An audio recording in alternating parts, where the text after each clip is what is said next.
Oh, it's so wonderful to see you again. Come in and unwind. Welcome back to the Celestial Café, a podcast for the magical mind. So come, take a seat. Would you like something sweet? A star drop potion for the soul? Maybe an enchanted eclair as a treat? I just baked a batch of warm cookies with a dash of moonlight. I wonder what will happen if you take a little bite. Here is your bewitching beverage. Let each sip melt your worries away. It's time to open your mind.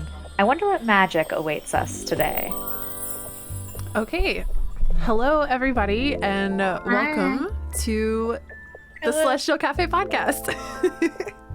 Welcome in, everyone. Thank you so much for joining. I am surrounded by the lovely Celestial Café cast, Panthera the Feralwood Witch, Fuchsia Rascal, and Doogsley, and I am Hey Shady Lady.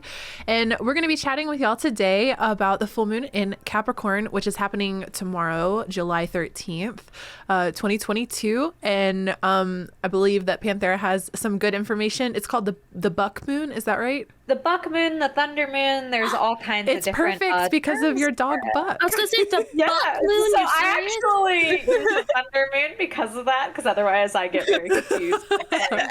But yeah, so lots of different names for this moon, but very exciting. Yes. Awesome. I love it. And Fuchsia, what are you going to be chatting with us about today? We will be talking about Lammas, aka Lughnasadh. I thought you were just going to say the animal. llama. I know. I just thought the animal llama. I was like, okay, I'm surprised, but I'm here for it. We're going to be talking about llamas, not alpacas. Never.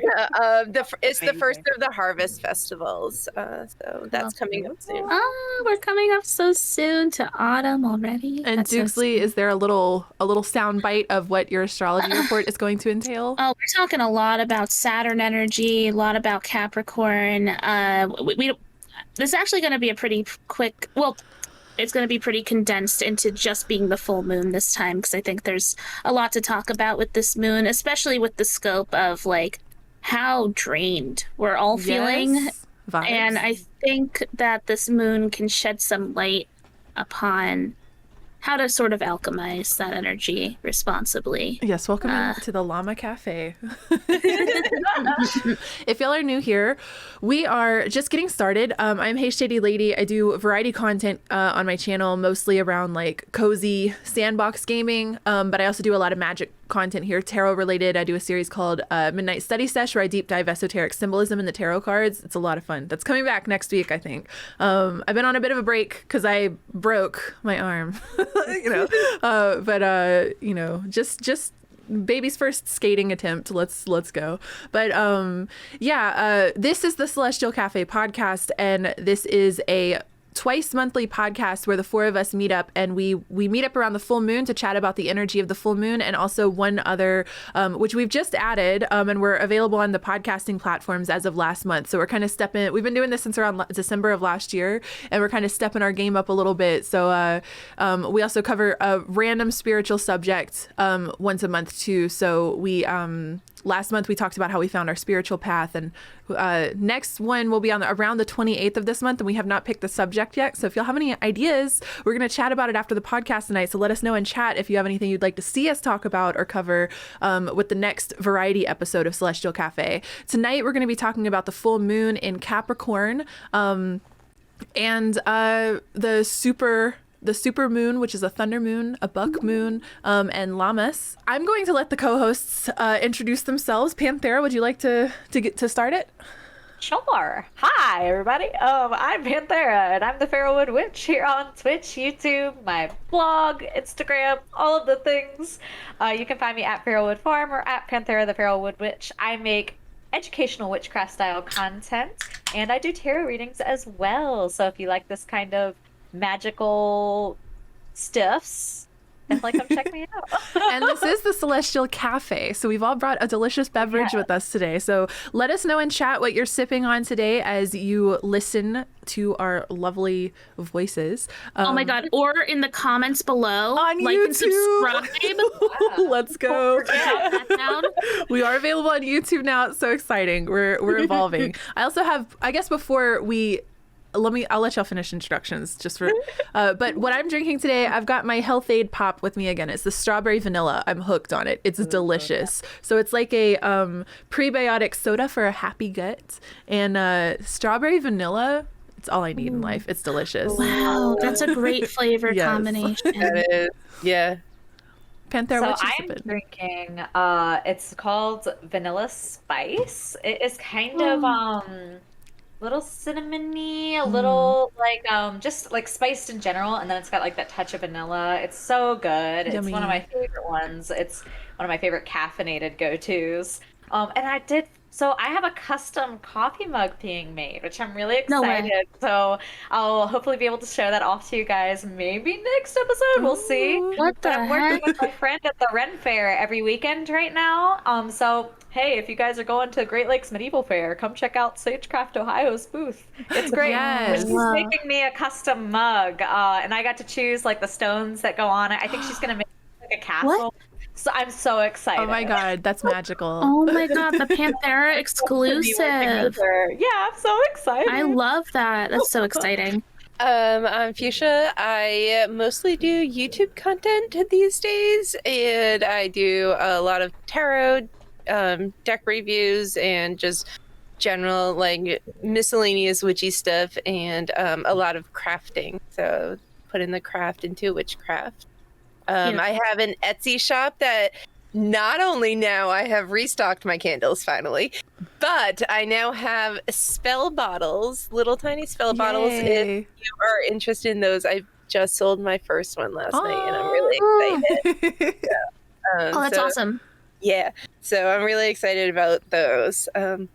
Today I am sipping on sweet tangerine positivity. Ooh.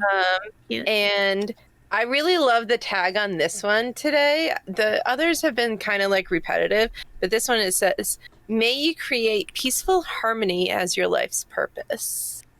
So That is what I'm aiming Ours. for. Truly. that's what I'm trying to do. Peaceful harmony. No, the dream. Hmm. Feels so far. And last we have Dugerton Dukesley. Hi. Hello, everyone. My name is Dukesley. I'm a tarot reader, first and foremost. I think that's where the bulk of my magic is directed. But I'm also so deeply fascinated and in love with astrology that that's what I do on this podcast. I feel honored and excited every time I get to just share this cosmic prowess that is just taking over my brain and my life every day. I'm studying it just near constantly, and I love to be here and talk about all this stuff with you guys. And today I am drinking in a frog mug. Okay, jot this down. I'm drinking. So here's the sitch right now. Outside it is thundering. It is stormy. Oh, by the way, if I leave, you know exactly what happened. The power died. So just fair warning. I should be okay though. Regardless, when the weather's like this and it is just so chaotic and it's like that type of weather where like the tops of the trees are like just blustery and it's almost like deafening outside how loud everything is. It's just, that's my favorite weather. And whenever I have that type of weather, I always go to coffee. I just feel like overcast, that kind of I don't know, like that hydrating darkness that's outside. It makes me want to curl up with coffee.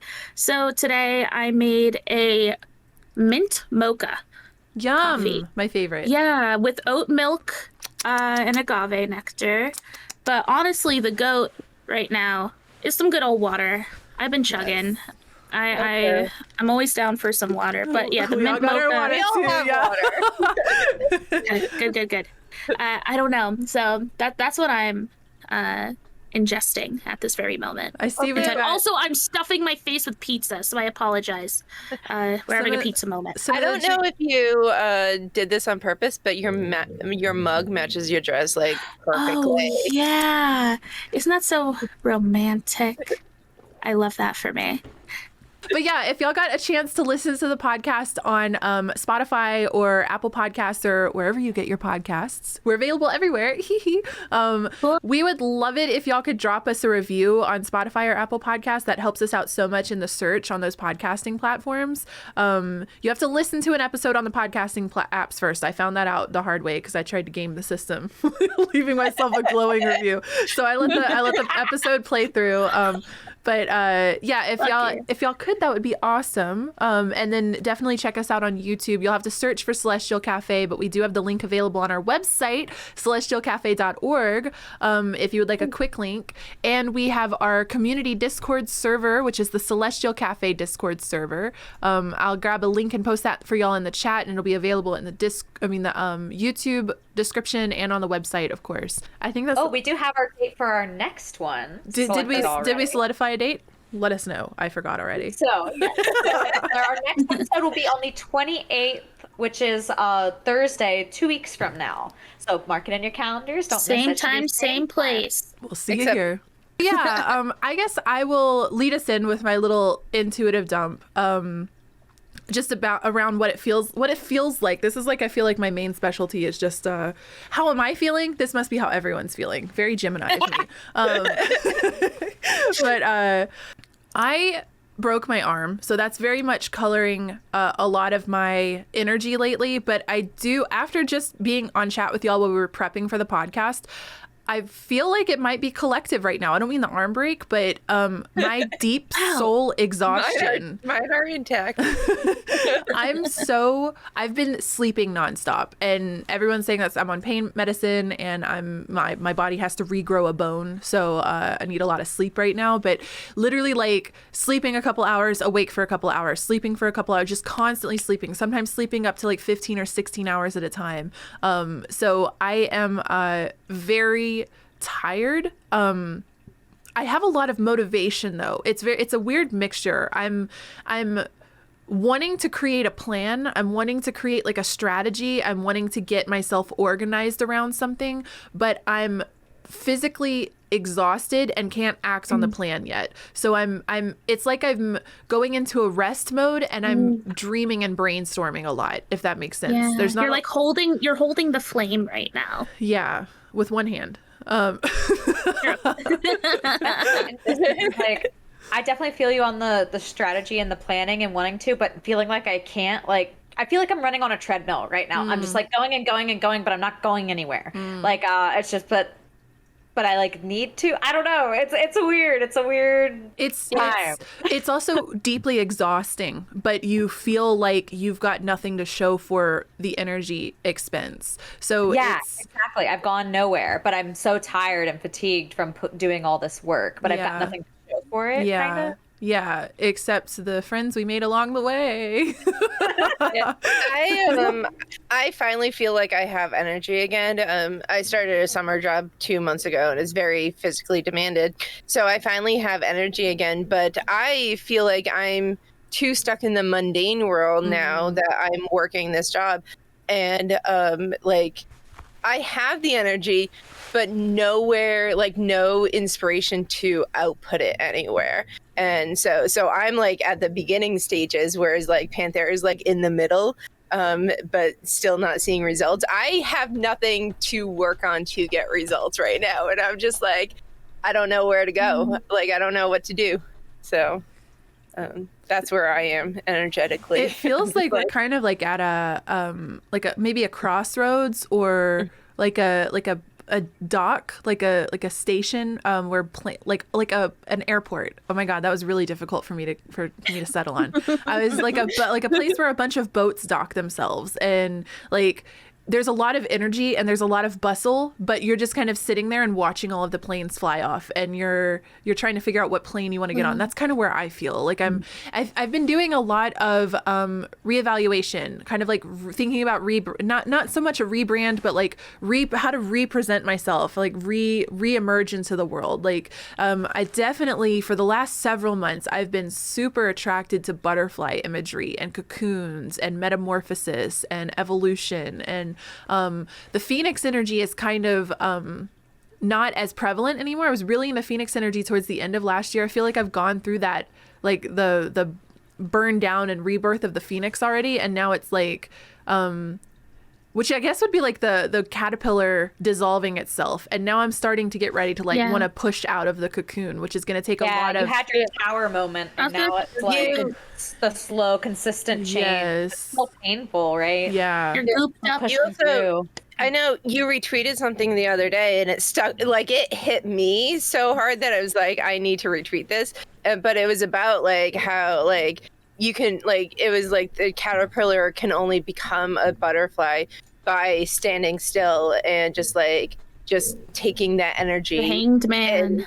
And just like Dukes keeps telling me I'm in a hanged man moment. The quote just for it says the butterfly can only form its chrysalis when it stays still. The butterfly is only born after the slow moments. Feeling stuck or stagnant is actually the precursor for incredible change. So I've even just with your bone, right? Like you have to sleep for it to heal. You got goop bone. So I know it's like it's literally in a little like cocoon. It is. Your arm is gonna turn into a beautiful butterfly. God, it's gonna fly away. Maybe you'll have to get a butterfly tattoo to celebrate. I would love to get a butterfly tattoo. I haven't had a tattoo in like 10 years. That's not true. I got my little alien like 5 years ago, but they're all stupid. All of my tattoos are like tattoos that I share with other people, and they're jokes and they're LOL and like memes. Basically, I'm just covered in like shitty stickers, shitty meme stickers. I would love to have if I get like a beautiful butterfly or like a phoenix even or something like up my spine. That would be really but that would be really cool. Super expensive. That's always why I put off like tattoos, but. Yep. Yeah, that's why I still haven't gotten one. Yeah. Same. That's a huge investment. Yeah, I feel like collectively I've been very and this has been very nice to be honest, but I'm very lonely right now because I've checked out socially so much. I'm not constantly on when I'm on social media, I'm not looking at individuals. I'm just kind of scrolling through like the explore page on Instagram, so I'm not connected to individual stories right now. So I'm not following what people are feeling, what other people are feeling, and it's been so liberating to check out of social media a little bit. Have been it's so easy in this day and age to get caught up in brainwashing groupthink, and it's not even intentional. It's just peer pressure. It's just downloaded. Yeah. You are just surrounded by other people. You start to think and feel like them. By the fourth or fifth time you see a tweet about a certain like current event or something, it becomes your thought too, even if it wasn't necessarily to begin with. So it's been really nice to check out and find that I'm really only following stuff now. This came a lot with my big purge a couple of months ago, where I unfollowed all the way down to 0. And I slowly started adding like what I wanted to influence me back in, rather than just what happened to be influencing me. So it's been, I feel like, big rebirth energy, and I think this probably is collective too, because of just us going through the pandemic together, 2 years of cocooning, and now everything is different. Jobs are different. The way that we approach life is different. So I think that everyone is kind of trying to find their new place in life, or their new station, their new identity even. And a lot of questions have to be asked. Like some things you thought were, I've been asking myself lately, like, should I be a content creator? Is this really what I want to be doing? And really asking myself that, and thinking about it and considering other options. And even if you know the answer, it's just good to communicate with yourself and just create that space to, like, even is if it still correct or is this not? Yeah. Even if the answer is still yes, but like sitting down and thinking like, why is the answer still yes? How do I feel about this? What can I adjust to make it like even more yes? A bigger yes. Yeah, exactly. Yeah, making sure that you're still like prioritizing things correctly for you to achieve those goals and those dreams that you have, making sure that you're like in alignment with what you really want. The word I've been leaning into a lot is recalibrating. Yes. I feel like I'm like centering into something that I've lost, reprioritizing, remembering even, and it's I don't want to trauma dump on the chat, so I'm just gonna sit with that. It's interesting that you said recalibrating, because the word I keep like coming back to, like even like when I read about a tarot card, I pulled realignment. That's the word that keeps coming back to me. Like I know I'm supposed to be on this path, and I know I'm walking this path, but sometimes like, oops, I trip a little over here, and oops, I just like wobble. So it's like realignment for me. Yeah. Even like another, like the arm break has been a huge symbol, catalyst even, and it's something I'm deeply trying to understand, because even though I broke my arm trying something new, like I have never skated on quads before, like the 4-wheel skates, and I only got about 45 minutes in, and then broke my arm as I was packing up to leave that day. And the first thought I had on my, like I'm on the way to the hospital, about to have to face all of this pain and scary like conversations with doctors, and I'm like, as soon as I get home, I'm putting these freaking skates up for sale, like as soon as I get home. And then within a couple of days, it's like I'm like already like visualizing myself trying to skate again with the cast on. Like I'm already like, it's like, even though something has like there's so many different symbols. Like, was life telling me to slow down? Was it telling me not to do this anymore? Was it telling me how bad do you want this? How much what are you willing to endure to pursue this? And they're just constantly like analyzing what is happening in my life, like symbolically. And I do think that something extreme like this, I mean, getting into a car accident, or like falling and breaking your arm, I feel like these are symbolic moments in life that represent that's my own personal beliefs. I'm not always like, I don't know, I feel like also a big lesson that a lot of my friends and my family has been, when I'm like struggling to find meaning in the pain that I'm in right now, has been sometimes shit just happens and there's not a meaning to it. There's not a deeper purpose. It's just shit happens, which I don't accept. I don't know. Whenever I hear that, I'm like, I don't think that's, I'm like, no way. I don't just fall in a dream for no reason. I fall because it represents something. And so it's hard for me to just accept that shit happens. I feel like there has to be, and that's just, I guess, like maybe my spiritual search for purpose or whatever. Like I think that sometimes life is just chaos. And it just puts you through the ringer. I read something like, I feel like that's part of the, like, everything happens for a reason. And some of that is, the reason is universe is chaos. Not everything is to teach us I read lesson. This interesting the lesson, great. But I forget where I read it, but recently I read something interesting about ego. And the opposite of ego being chaos, because the ego's purpose is to control. And exactly. I never really understood that or thought about that before, that there could be an opposite of ego even. But yeah, the ego strives to control things, and chaos. And give places and names and labels to what you're experiencing. But sometimes chaos is just chaos. It's just going to run in like a tornado and go, and you just have to deal with it. And then here's my ego trying to figure out the purpose for the chaos. It's actually interesting because I feel like, coming from me, I feel like Gemini is more like very chaotic energy, and I feel like you would embrace it, whereas like Capricorn not, but like I'm just like, yeah, the chaos is there, like I accept it, and I'm just like, I'm just gonna like do what I can with it. It's weird. A lot of people ask if I'm a Virgo a lot of times, because I'm such a like kind of a control freak, and I'm very organized. And I was raised by a Virgo. That's all I can say. My dad is a Virgo, and I live my life constantly thinking, if my dad came behind me, would he be impressed by this?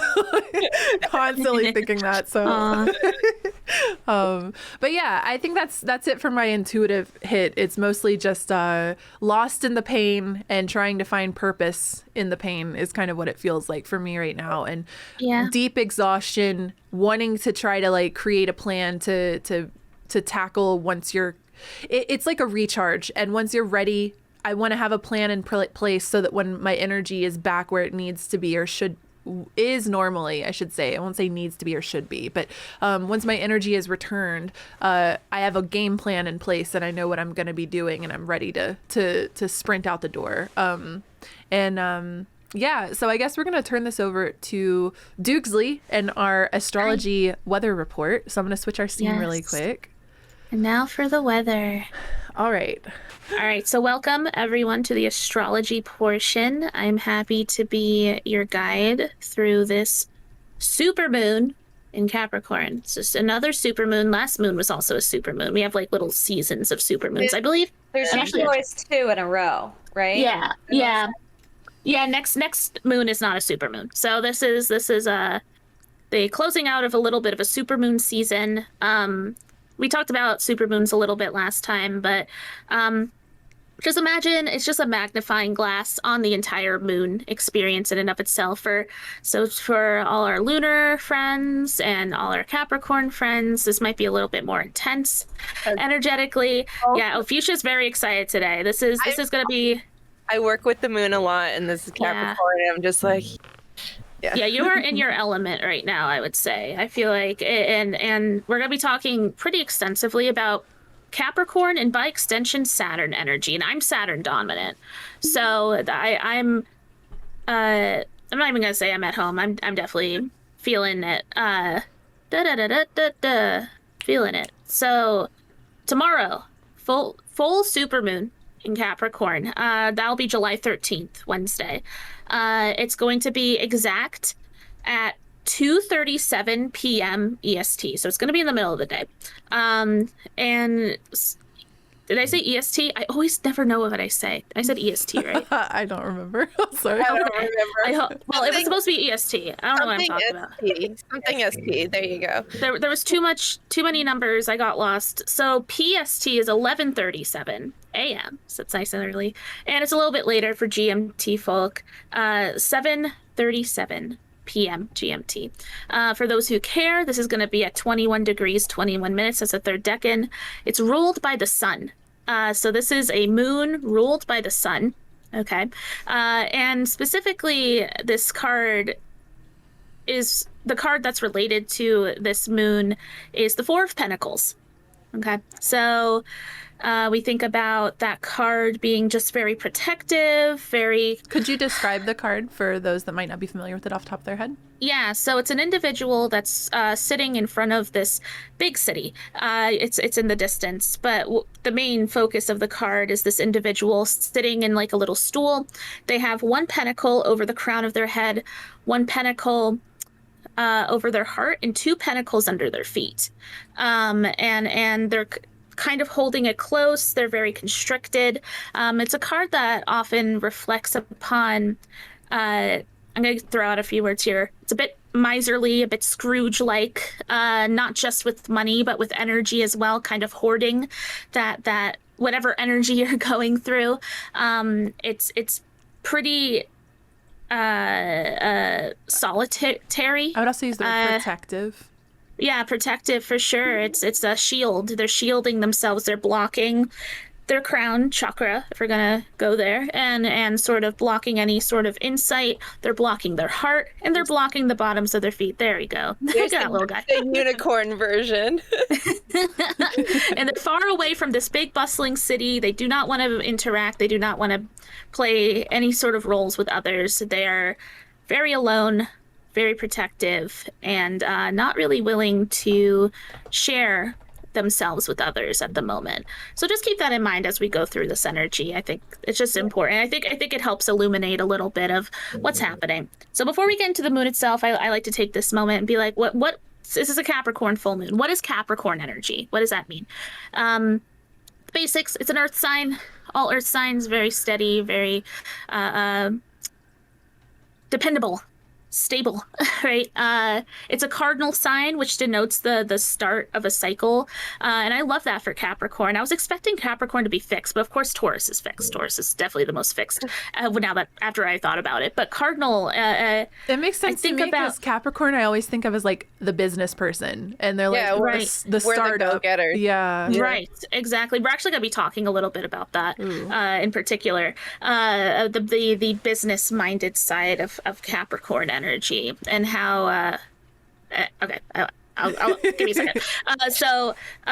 To me, and as I was doing this, I was like, wow, earth signs are really just a big tree. So I feel like the Capricorns are the roots, the bones, the foundations, the things that get everything started. Taurus is the trunk.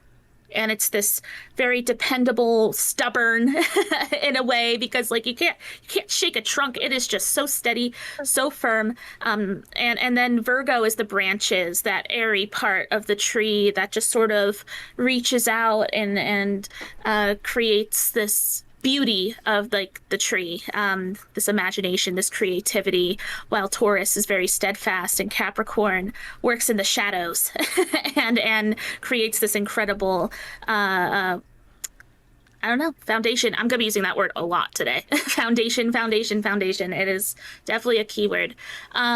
So also Capricorn's ruled by Saturn. Saturn is a tough planet. It's considered a malefic, which means that, as opposed to a benefic, which means, so benefics are like Venus, like it's just something, Jupiter, you get excited when you see like Venus and Jupiter kind of fly around. They're very like feel good.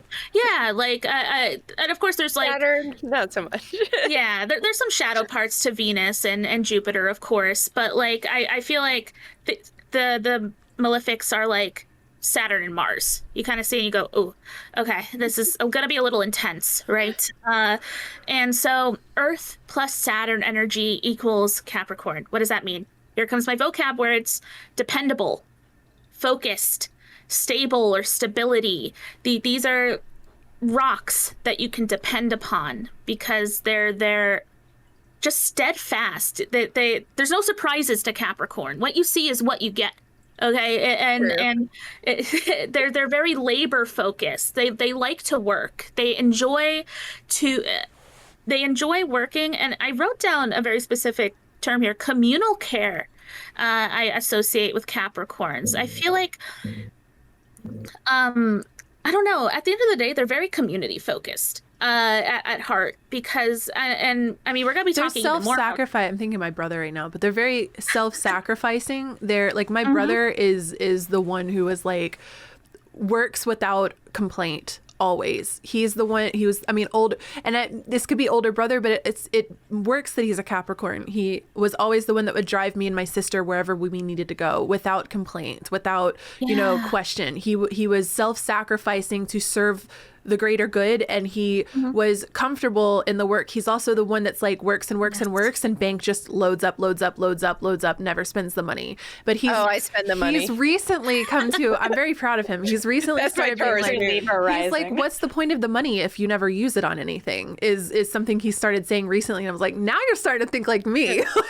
But I'm the opposite of him. My bank account's always empty. So it's I always think of Capricorn as big brother, big sister, mommy, daddy energy. I always think of it as like, you go to them for help, for advice, for guidance, for structure, for stability, for like grounding too. I can be off doing whatever, and when I look back 10 years ago, my brother is energetically the same. I'm energetically the same too, but I reflect differently. He's steadfast, he's true, and he's predictable, reliable. Some could call it boring, but for flighty, airheaded idiots like me, boring is necessary for me to not lose myself. So yes, I practical is a great word too. I see in the chat. I also have labor, solidity, disciplined. They just know how to get their shit done. I'm thinking also about my partner who has a Capricorn stellium. It was just earth dominant in general, and there's just such a steady rock energy. Love Capricorns. They're great. They're so gentle too. At the same time, I'm very drawn to them. Firm as well. I would love to say that I am not self-sacrificing in my work, but like as you were talking, I'm like, I am just working a summer job, and I pick up the slack for everyone that that is slacking off, because like me being the practical-minded person, I'm like, the sooner we get done with this, the sooner we get home. Yes. So like why would you just like not work hard when you can go home at the end of the truck or whatever? Wow. I'm just like, yeah. As someone with like barely any Capricorn, I can't relate. So I believe you. I believe that this is what you do and this is how you work. Like, I'm all about nap time. That's all I'm gonna say. I'm all about nap time. Vibes. I'm all about snack time and break time. we work overnight, so as soon as we're done, we can go home and sleep. But are you hourly? Yeah. There you go. There you have it. For the most part, it's a difference of like a half an hour. Like, what is that? Like $10? So, whatever. Oh my god, I love That's this a for whole you. Happy Meal. What are you talking about? Ooh. So I do want to bring up something. I also, before I get into that, historically Capricorns are seen as the father of the zodiac, because the exact opposite is Cancer, which is the Mommy. mother. Mommy, exactly. So, but I want to mention a very common connection with Capricorns is this CEO, boss bitch energy. But also, let's just take a moment. I'm gonna have a little soapbox moment here. Fuck capitalism. And I think we should be moving away from that. That's the right idea, right? That's like in the spirit of Capricorn. But like, I think that we have to remember the reason why they work and why they work their ass off. It's to help others. It's to create a better life for themselves so that they can create foundations for people around them. You have right? that stability. Exactly. You want to be a rock, not only for yourself, but for the people around you. So like, I get it. I get the CEO association, but I'm trying to move away from that because I'm so sick of people rewarding capitalism ideas. I'm sick of it. Sorry. That's my soapbox. It's actually like, that is one of the reasons why I never identified with Capricorn for like a really, really long time, just because like I don't have that CEO energy. Like, I'm just like, I want to do what I want to do, and like I don't need to be at the top of the food chain until someone like recontextualized it in that like I want to be the best at what I'm passionate about. Yeah. And like that's the thing, like I want to be the best in my stuff. Right. That doesn't mean being the top of an office. For me, I understand like where the stereotype has come from and stuff, but I've never seen Capricorn as that, because I feel like CEO has to have a certain level of cutthroat. And certainly if we're looking at someone's birth chart, they could have like parts of them that make them more cutthroat. But I don't think of Capricorns as cutthroat. I do actually. I think that when push comes to shove, I think that if they are jostled, if their jimmies are jostled, but how can we have both of those exist? They're community focused and they're cutthroat. See, in order for the community. Yeah, and I think that's what I'm talking about. The community. So maybe it's just a difference of definition here. When I think of cutthroat, I think they're only out for themselves and they will knock everyone down for their own sake.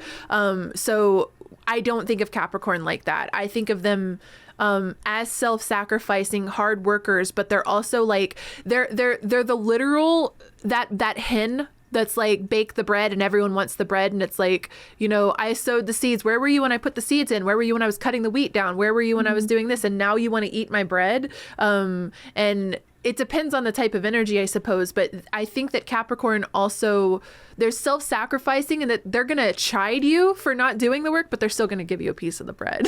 Exactly. And I think that's a sign of a good leader. And I think that Capricorns are natural leaders if they want to be. That's the thing too. I think that a lot of Capricorn energy is very dependent upon if they want it or not. While I think that other signs can just like naturally fall into leadership positions. Like I feel like Capricorns are pretty flexible and just be like, because like what Fuchsia said, like it's their goals and their achievements that are the main focus. And if their goal and achievement is to become the CEO, it'll happen. But that's a very easy goal, which actually leads me to my next section, which is I want to just for a second, it's opposite of Cancer, like I said. And I wrote down here, I feel like Cancer, and often with this axis, right? It's two sides of the same coin. And this one was actually a little hard for me to piece together at first. I have a lot of Cancer influence, for the record. And I'm surrounded by a lot of Capricorn energy. And my conclusion is that like Cancer matures through internal needs, emotional security, dreams, selfhood, and Capricorn matures through external needs, goal setting, material needs, and achievements. This is like the epitome of yang and yin, right? And respectively, Capricorn and Cancer. I feel like that this is just the epitome of those two energies sort of manifesting. And they both end up at the same outcome, I feel, because they're both both Capricorns and Cancers, their goal is security. They want to feel secure. They want to feel in control and of their respective parts of their lives. I was actually just talking about this with my partner last night because, like I said, he's a Capricorn stellium. I'm very heavily set Cancer lunar energy, and he was explaining about how like it's very important for him to have foundations and create foundations for himself on a physical plane, and then the emotional plane sorts itself out. But I'm the opposite. I need my emotions to make sense, and then I can work up from there physically. And unfortunately, we live in a society. Not unfortunately. TM. Unfortunately for me, We live in a society. we live in a society where they celebrate Capricorn energy and don't really celebrate Cancer energy. Right. So it was just very interesting. Yeah. Capricorn energy, if the things you're passionate about are, and like I said, it is very external. They're very externally driven. They want their achievements. They want their money. They want to feel secure in that way. But I just want to be happy. So that's harder to achieve, to find like a basis of success for, you know. Is that why I make money but then spend it on things so that I can be happy? Ooh. Because I'm a lot of Earth, a lot of Capricorn, and a lot of Scorpio, and a lot of Sagittarius. See, I was about to call Scorpio the cutthroat CEOs earlier, and I was like, wait, I'm gonna bite my tongue. It's just like I just have like equal Earth and water, so I'm like I want to be happy, but I also think that's my Taurus moon likes to spend. It's Definitely, yeah, Taurus moon. I was gonna say Taurus. Yeah, that's fair. Little lushes. So that's what I have to say about Capricorn. So let's get into this moon. I call this the super serious moon. This is a very stern, calculated, chilling, wise moon. Those are the words I came up with for this moon. It's if you're feeling the pressure, we all are. I think that this is a moon that is deep in introspection and deep into kind of whipping you into shape a little bit. At least, okay, I'm going to speak for myself. So first, when I look at this chart, whenever I look for the moon, I like to look and see who rules the moon. I look at Saturn. Currently, Saturn's in it's not. That's a lie. It's in Aquarius, retrograde even. We talked a little bit about Saturn retrograde last episode. And what I wrote down here, this is slipping back into old habits and just sort of falling back into old news, I suppose, especially with just like the moon, right? Because the moon is so emotionally pulled. And I feel like when Saturn's in retrograde, there's a little bit of backwards momentum that can happen where we just start to lose grasp on, I don't know, our focus and our discipline, our authority. And I think something to be aware of. Are you slipping back into old habits? Are you surrounded by people that can support you as you are being propelled into a more responsible way of living, a more authoritative way of living? Because that's how Saturn works. Saturn is a planet of just like, whew, it's a tough one. It is just, the term I always use is adulting. This is the adulting planet. It is just very goal-oriented. It's very patient. Saturn rules time. So you got all the time in the world to figure it out. But it also rewards heavily effort, like physical, tangible effort, not just effort like, oh, I'm thinking about this a lot, really hard. Like it wants to see results.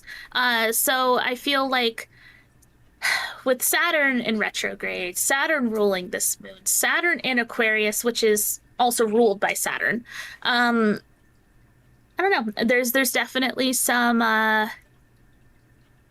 old what word am I looking for here? just Patterns? thought processes, patterns, that's a great word here, that I think could be popping up right now. And it's time to confront what is stopping you from your past that's affecting your present, which will, of course, influence your future. And I would imagine these are things that you've been aware of for quite a while. And Yes. probably some things that you thought you had kind of conquered a little bit. And then like a good example I can think of that would be tangible is like soda. Like for me personally, I was doing okay with soda. I was starting to kind of like, wean it out. And then trauma happened to me and I went right back to my creature comforts, right? Of like, I want my soda, I want my chocolate, I want my candy. Like, even though I was trying to like work out, so these are things that I'm aware of. I'm aware this is a bad habit and a bad pattern that needs to be addressed and removed, for my greater health in the long run. And the sooner I knock it out, the better for me, right? I know these things intellectually, but the pattern of doing it and the reasoning for it and the reward that I get from it. And this could look like, this is my current devil, right? The devil card in tarot. Sure. Soda, sweet, junk food. But it could look like anything for you. This could be a person that you thought you were trying to like wean yourself away from, or a coping mechanism of any kind, self-medication type things. It could be escapism. Playing too many video games or anything like that. Even being like an exercise-aholic, even like these things that, and they don't necessarily have to just be negative. It could also be like, I'm ready to change this way of life for myself. I don't want to be a teacher anymore. I want to be a stay-at-home mom or whatever. Like complete different shifts of lifestyle too that are tied to old ways of being. And so like you start to gear yourself up towards that shift of like, I'm gonna put in my 2 weeks notice for being a teacher, but then all of a sudden you're knocked back and you're like, well, what if, and you don't go for that like soul purpose, right? The soul journey. And I think this is stuff that we've been fighting a lot for. I want to say like almost the whole pandemic. Like this is like long energy that's like really pushing us right now, and there's a lot of things that are making us face these things and realize that they're there, even if we hadn't already realized them before. And now it's up to us to either shape up. You better shape up, because I need a man. Literally, like we can either shape up now, or we can it's like a test or something. Like you can pass this test now and go on to the next grade, or you can fail and repeat the grade. It feels like an ultimatum. Yeah. Do you or don't you? One of the ways that I've always heard Saturn described, at least in terms of when I've done planetary research, it's mostly with in regards to spell work and the planetary hours and the planetary days. So Saturn was always described of how to work with Saturn is to ask for those barriers to be removed, right? Ask those obstacles to be removed out of your way. And I feel like this is so timely with like the thunder moon in general, because it's kind of like, when you're outside and the humidity's building, you can smell the rain on the air. That storm's going to break. I love literally it. happening right now. Yeah. That storm's going to break. Are you going to be prepared for it? Or are you not? You're going to be caught out in the rain. Exactly. Are you going to go get your jacket or your umbrella? Or are you going to get inside? Or are you just going to... You're going to stand around and get struck by lightning. Yeah. So this is going to happen. Are you going to be prepared for it? Yeah, and I think that a big question that's being brought up right now is like, how are you setting yourself up for failure, and how are you setting yourself up for success? Both are equally as important, because I think that I definitely set myself up for failure every day by I'm sorry. keeping sucks for me. Rip. By having muffins right there, right? Like like little stuff like that, and all those little things can add up, and we just, I don't know, how can we change the narrative just a little bit differently this time? Because of course a big thing that happens in all our lives is just like, I talk about this pretty often, the paper doll syndrome, which is like everything is showing up over and over again, but in a different paper doll. How can you approach this paper doll this time and change it a little bit? And in this case, with Saturn in mind, it requires control. It requires, because there's some like planets that like really thrive in just kind of letting things flow, but Saturn's definitely a planet that it wants you to kind of jump in and fix what needs to be fixed and take an authority in your life, and just really take control of what you've lost, of what you've been letting float by. So a few aspects that I really was interested in and tuned into was, the first one is that the moon is trine our north node at the moment. The north node in the sky. What is the north node? I don't know if we've ever actually really gotten to. I don't north think node, we've south super node. deep talked into it. No. It's a pretty interesting part of the chart.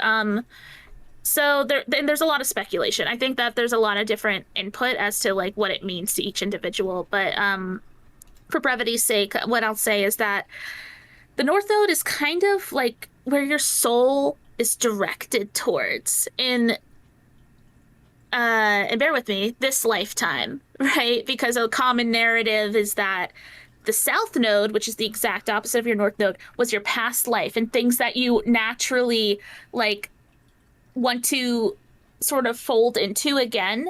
But the north node is like what you're meant to be chasing and what you're meant to be running towards. So when it's trine, your north node, trine's very harmonious, and it allows such a nice flow. Moon, trine, north node. To me, this is just like a propelling into your long-term goals. And I like how we've already discussed like that this is a very long-term based mindset thing that's going on. That this probably isn't really related to things that are just popping up now. This is probably stuff that's been building and building and bubbling. Your cauldron is about to boil over, and I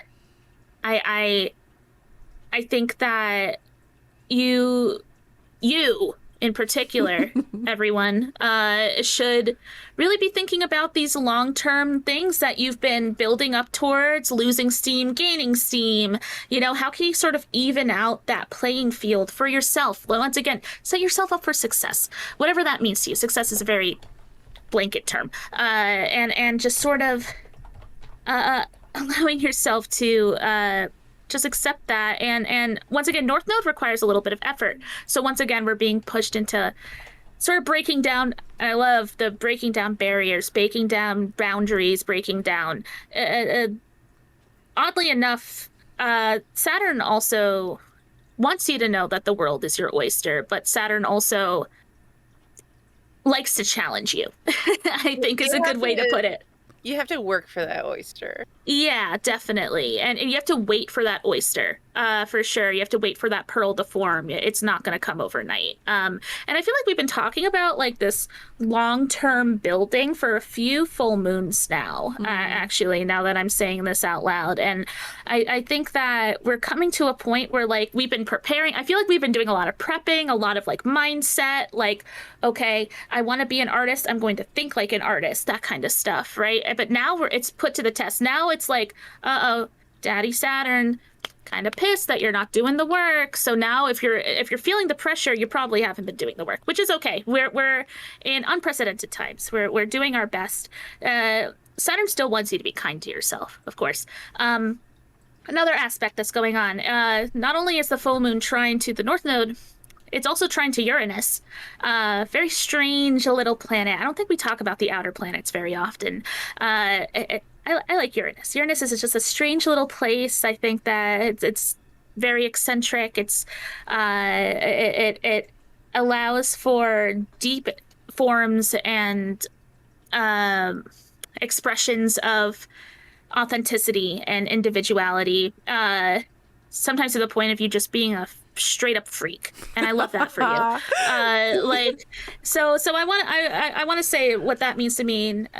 The full moon trine Uranus. Be open to oddities that occur. Be entertained by the struggle rather than looking at it with disdain and bitterness. I think that this is a call to sort of, you can't help but laugh. Right? Like you can't help but laugh. This has been happening for so long, or the things you're going through is just like, God, this is just so dumb and bad. Like I think Uranus likes to bring a little bit of humor into all of this, which Saturn's not very humorous, maybe sarcastic at most, but Uranus brings a little bit of lightness in there, a little bit of a surprise, a little bit of thinking outside of the box. That's true. I didn't write that down, but like I think that's true too. Like this is a really good time to. So I always use the artist a metaphor here in the example. I guess I think I'm projecting, but like to me, it's like, okay, I want to do art. I want to paint. Maybe I should like finger paint. You know what I mean? Like just make it a little different, a little weirder, a little paint with my eyes closed. Like, you know, like just bring a little spice. Play Overwatch one-armed. Oh yeah, right now. Challenge mode. So another aspect, it's opposite Mercury. They are at odds, and creates this sort of pull effect. Moon, Mercury, this planet of communication, the planet of travel, the planet of analyzing. And what I came up with this was like, say what you mean, you know, and mean what you say right now. Your words. No, I'm not even gonna say that your words always have power. But I think that it's almost like. I think a lot of people are all talk, all bark, no bite at the moment, and I think let's embody some goals. You know, like I apparently I want to do art. It's because that's what I always want to do. So maybe instead of talking about it, maybe I should shut my mouth and do it. So once again, we're being pushed into this like phase of like, okay, like actually do the thing, like. Actually propel yourself forward in any way you can. Any it up. We gotta go do what we gotta do. End of podcast right here. yeah, sorry. We made ourselves perfectly clear. And our final aspect I want to talk about is that this moon is also square Chiron. I was eyeballing that the whole time, and I was actually just pulled it up on Google because I was like, if Dukes doesn't, I can't stop looking at it. The moon square Chiron, and it like just the little bit of like friction. It looks like there's some friction happening with Jupiter too. Like that little section over there in Aries just has my eye. Definitely. And I actually saved this part for the last part because like I think it's that tough. It's tough. I wrote oop in my notes. It's just very, I mean, Chiron, for those who don't know, is an asteroid. We affectionately in the astrological community call it the unhealable wound. It's something that pervades throughout our life, and not that we can't learn from it. In fact, that's kind of the lesson of it. We can continuously learn and teach others how to sort of adapt to where our Chiron lays. But it's something that, I don't know, I can at least speak for myself. My Chiron, it has caused a lot of friction, even when I feel like I'm on the right path and I'm doing the right thing. It just always rears its ugly head, and I just feel like I'm constantly climbing out of a hole that's getting longer and deeper with Chiron. And all I can do is teach others how to adapt accordingly so that they're not in the same position as me. My Chiron is not a fun one, like at all. It is retrograde in the 8th house of Taurus, and I'm just like, oh, that's interesting. Yeah, it's not a fun one. Chiron in the 8th house. That's very interesting. But what I wrote here for the moon square Chiron, don't take out how you're feeling, your frustrations, your irritation onto others. You know what I mean? And I think that if you are doing that, you have to introspect, figure out why this feeling. I'm like, I don't know how to explain this to people who can't see it. I'm very upset. How to explain how to get this agitation. You need to process it. Right. Like, and I think that this is a time that's prone to sort of lashing out. I think that this is a pretty lashing out sort of aspect. This is a trying to bypass lessons aspect. And I think that we're meant to really sit deep. A lot of this agitation. This stuff that I'm seeing, just like on the keywords that I pulled up in my little Google images, is like, nurturing issues, feeling abandoned, not feeling safe. This is this is Moon being like square to Chiron. So it's kind of like rejection Abandoned. issues, feeling abandoned, not feeling seen, not feeling valued, not feeling loved. And especially because we have Moon opposite Mercury. And I can even relate to this a little bit. I can imagine that if you're feeling left out or rejected or abandoned, you might get a little spicy and lash out at the person who probably wasn't doing anything to abandon or reject you. Like if you feel like you didn't get an invite to a group hangout and you're going to send a passive aggressive like text to the friend like, oh, I saw you all had fun at McDonald's the other day. Like that kind of like energy because you're feeling rejected, not wanted, not seen. And you're going to miscommunicate. Instead of saying, hey, I'm lonely and I would love to hang out with you, you say, wow, nice of you to hang out without me. Right. It's that miscommunication of you're not able to actually properly communicate how you're feeling right now. And a lot of it, and especially if we're talking about this Uranus energy of like, you're a little bit of a freak. Like I imagine you might be a little afraid to pursue this goal because you're worried people are going to think you're a freak. Maybe this is something you pursued in the past and you felt made fun of for or something. And so now you're afraid to go down that path again because like all of these energies playing together are going to create someone that gets scared back into their turtle shell. Yeah. Oh my God. I did not get to be called out like this. You know, I'm actually seeing a lot of like, oh God, in the chat. Like, wait, I'm doing this. And all I can say for those who may be in this position is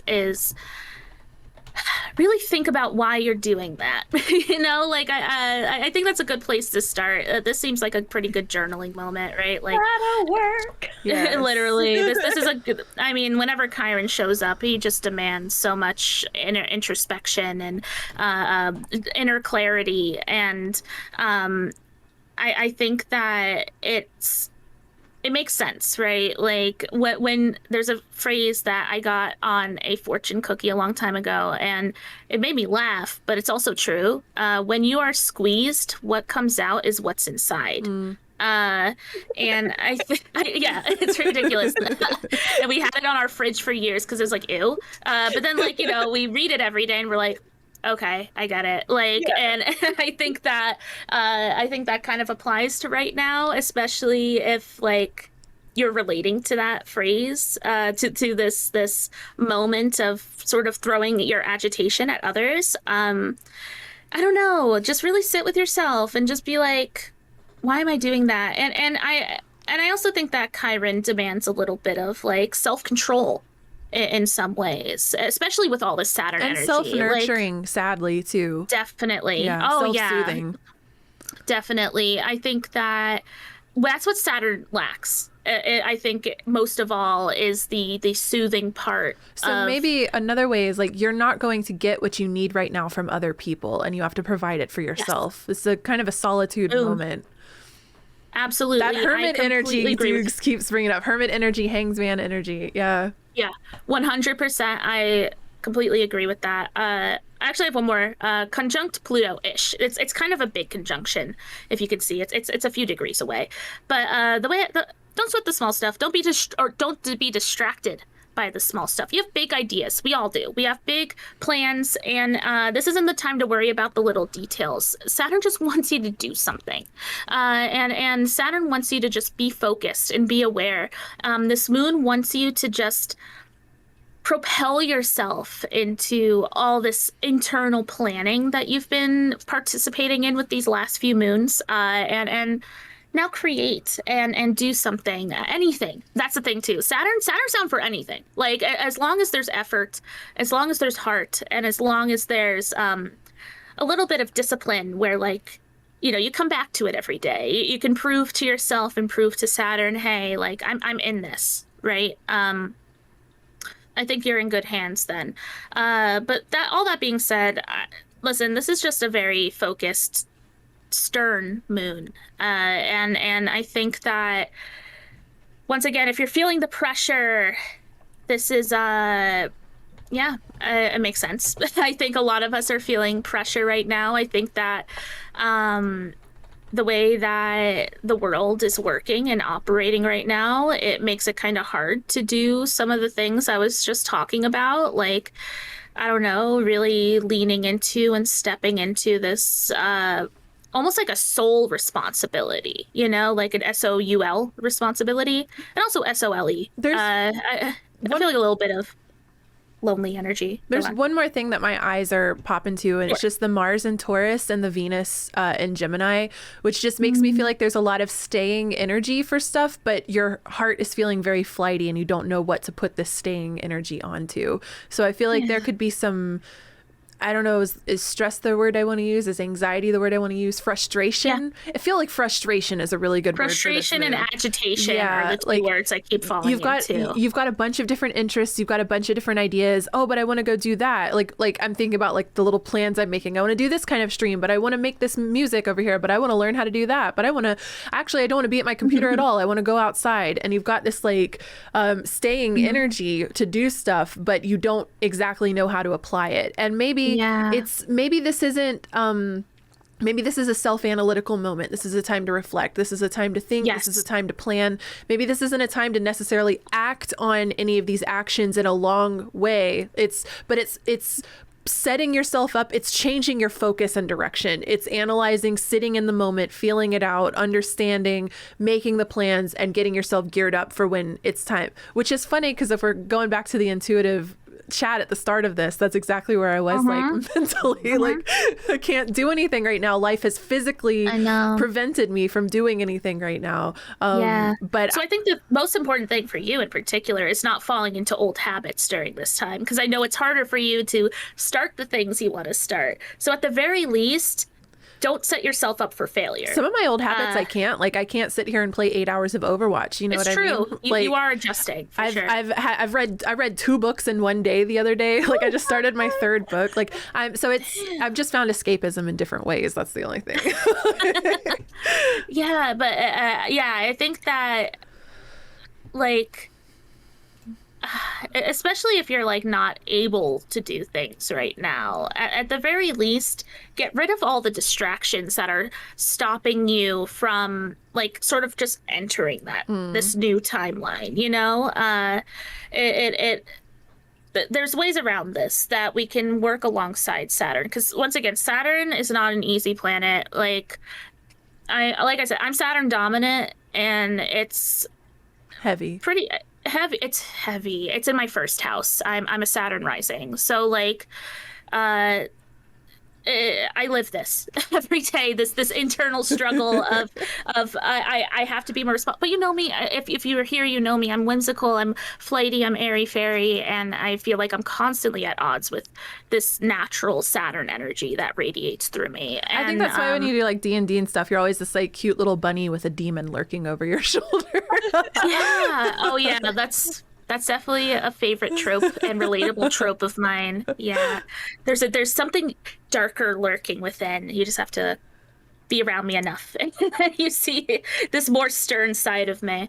I'm going to swap us back to our main scene. I actually have something. You can go ahead and swap back, but just I want to tie this into like once again like the seasonal patterns and things, because this moment of like kind of like calm before the storm, we kind of talked about this moment of planning and preparation for what's to come. Seasonally, this is an alignment too, because if you are a gardener or a farmer or anything like that, you know that like harvest season, and I know Fuchsia, you'll be talking about the first harvest festival, is coming soon. It's not quite yet, right? Like the tomatoes are still green, the peppers are still growing. We've got some time before it's going to be like, bam, you've got like hours, like time to get things pulled off the vine, time to get to work. I was thinking about how like this time is like, it's the time to transition between planning and doing. And so like seasonally it is a transition time, which I'll talk about between like it's so the cool transition between planting and taking care of things and harvesting it. Seeing all of it come together. Go time at early spring too, and it's like hurry up, get your seeds started, get your plants in the ground, like go. And now it's just like gotta go out and water my plants. Like now it's like easy, like okay, just maintenance, just keeping an eye on things, staying low. And The then only it's gonna be difference like, is that "Oh!" the only difference is that Saturn is hanging over your shoulder, making sure you're doing all of it. Yeah. You know, Saturn's that's like, all. "Are you ready? Do you have Yeah. all your mason jars? So do you, Oh my God. where's the canner? Have you found it yet? 'Cause Literally. you're gonna need it." Yes, yes, yes, yes. I love this. So I'm just gonna wrap up real quick. I'm just gonna wrap up everything that I said. This moon, very, very stern. Please tread carefully and accordingly. Please set yourself up for success. This is not a time to fuck around and find out. I think that this is a time to stay steady, stay secure, and make active choices that will support your dreams and your future. This is probably long-term goals. Saturn rules time and has all the time in the world. As long as you do something, anything, he will be so happy. Also, Venus entering Cancer on July 17th. That's my Venus return. I'm very excited.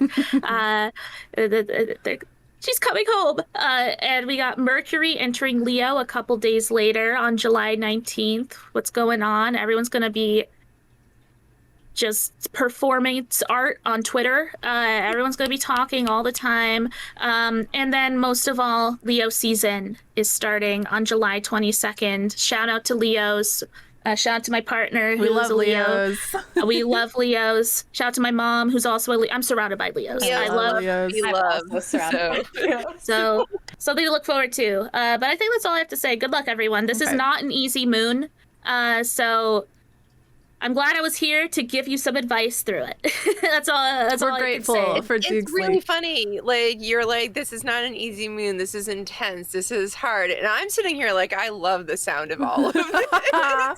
Yeah, you're in your element right now, so I'm happy for you. So I do like this question from the Shady Gamer, and I think it'll be a nice like tie up to all of the energy we just talked about. They said that the vibe lately has been, babe, just get up, just be in the room. And each time I do, I have been rewarded. Any perspectives on the more Yes. like if you're fully in tune with it and you're accepting it, kind of like the end of a timeline and the start of a new timeline type of thing. So this is like, we talked a lot about how to react and how to get up and be in the room. So is there kind of like, what do we do for those people that are already kind of like going with that flow? And like for me, like I felt like I was following all of the callings that I was supposed to be doing, and then I've been struggling a lot with feeling punished lately. Like I thought I was following serving the inner child, getting outside, skating, doing something new, getting away from my computer, and now I have a broken arm. Like what I thought that's what I was supposed to be doing, universe. I thought that's what you were urging me to do, and now you're punishing me for it, or now I'm severely wounded because I did what I thought I was supposed to be. So like that's one element of it, but also maybe the element of like I went out and skated and I didn't get hurt. Like I followed the callings, and it's still, I think at that point it's almost like an encouragement to don't give up. Yeah. Right?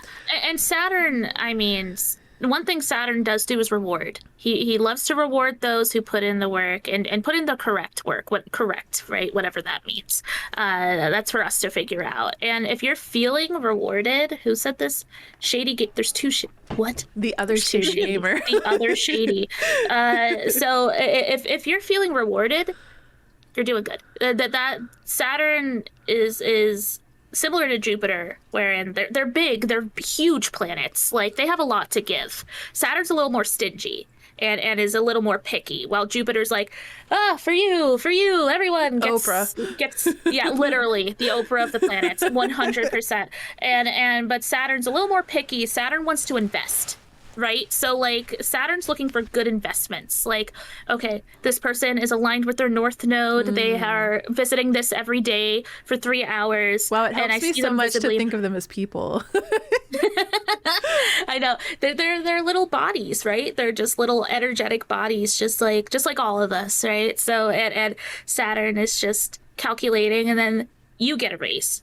But you could work a little bit harder. So we're going to pass over you, but you back there, hard worker, arrives every day on time, ready to work, raise, and that's kind of, that's how Saturn works. And I think that if you're not feeling rewarded, Saturn's like, good to you're check here in. every day on time, but you're always bitching. So I'm sorry, but go sit down. Like, I can't even look at you. You work hard, but you complain about it every step of the way, and I'm getting sick of it. Like, Yeah.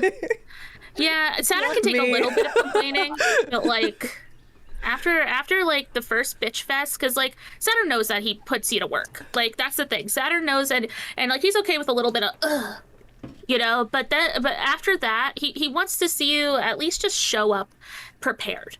You know what I mean? Like, and just like be ready to do the work. That's all. And I think I've never done that a day in my life. So I think I don't know. I'm trying my best out here, and I think that this might actually be the first time in my life I'm really going to embody Saturn the way it should. Well, your Saturn. I know your return is Saturn coming returning, up right? soon. I am. Soon, Oh my yeah. god, I just got chills. Like I'm not. This is like it's gonna be a full body experience. I have no idea what's gonna happen during my Saturn return. It's gonna be, I'm gonna be straight up. It's gonna be so tough for You're me. going to be rewarded. Dukes is I hope suddenly so. going to turn super, super serious and like just like I might. I don't know what's gonna happen. Dukes is going to dye her hair brown. She's going to cut it into like a business bob. I show up with a briefcase. She's going to straighten her hair every day. Oh, not the straightened hair. Oh my god. T-shirts. Imagine being a T-shirt. That'd be fucked up. Jeans. Sneakers. No, Oh my not God. sneakers, like loafers. Oh God. Like business loafers. Corduroys. Ah! Okay, I'm scared. This is jump scares. what about a business suit skirt combo? Oh my god, that's like Okay, actually a jump skirt. scare. And like shoulder pads and your jacket. Oh my god. Go throw up. Okay, shoulder pads rule. All right. Actually, no, that is a power move. I think do we're agree with gonna that. go ahead and swap us over to the Panthera cam. So, Thank you real quick, all. Before Oh, okay. we do this, I have something. So, I feel like I'm like being super tested. Kind of like what you said about like Saturn's gonna like load it on you and see like, can you handle it? Can you handle what you're asking for?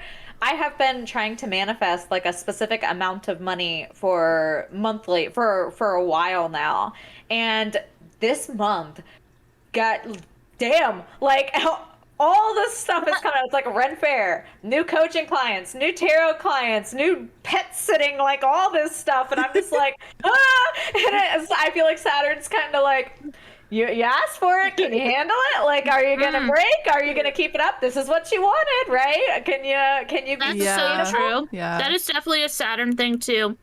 It's like, oh, you want this? You really, really want this, don't you? here it is, can you handle it? Like, Like, are you sure? Are you sure about that? Yeah. Literally. What do you mean by that? Whew. See.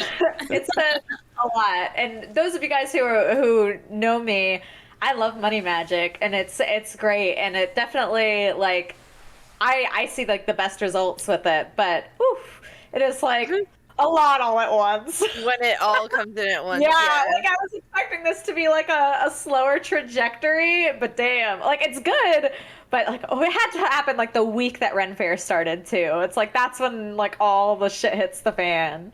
Yeah. But it could have yeah. happened last month when I'm just sitting on my butt, like.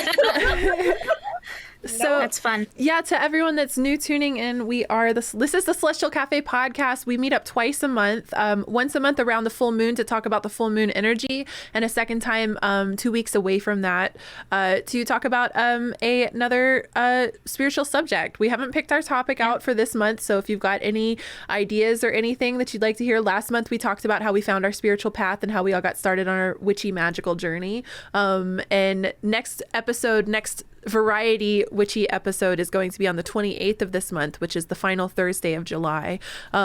So any suggestions, you can drop them here in the chat. You can leave them in a comment on the YouTube video, or pop them in the Discord server, the Celestial Cafe Discord server, if you would like to. And if y'all are wanting to listen to the episodes and you're here in the Twitch chat, we have them on our YouTube channel. The link is available on our website, celestialcafe.org. And yeah, you can also just check out the website for links. We are on the podcasting platforms, Spotify, Apple Podcasts, and other podcasting platforms, and those are all available on celestialcafe.org. So Yay. without further ado, we're going to pop over to the Panthera scene. Panthera's got some Thunder Moon stuff to talk about and a nice tarot spread for us to look at. Oh, yeah. Yeah, so I'm going to be going on a long spiel here. So I do have all of this in a blog format, so don't worry about taking notes during this. I got you covered. It's all there in the chat. So, the Thunder Moon. This is the name for July's full moon. So, whereas Dukesley's portion, the astrological, has to do with where the moon is in the sky, these correspondences and things have to do with it just being in July. So this is the July's full moon. So the Thunder Moon is one of many names for the full moon that takes place during the month of July each year.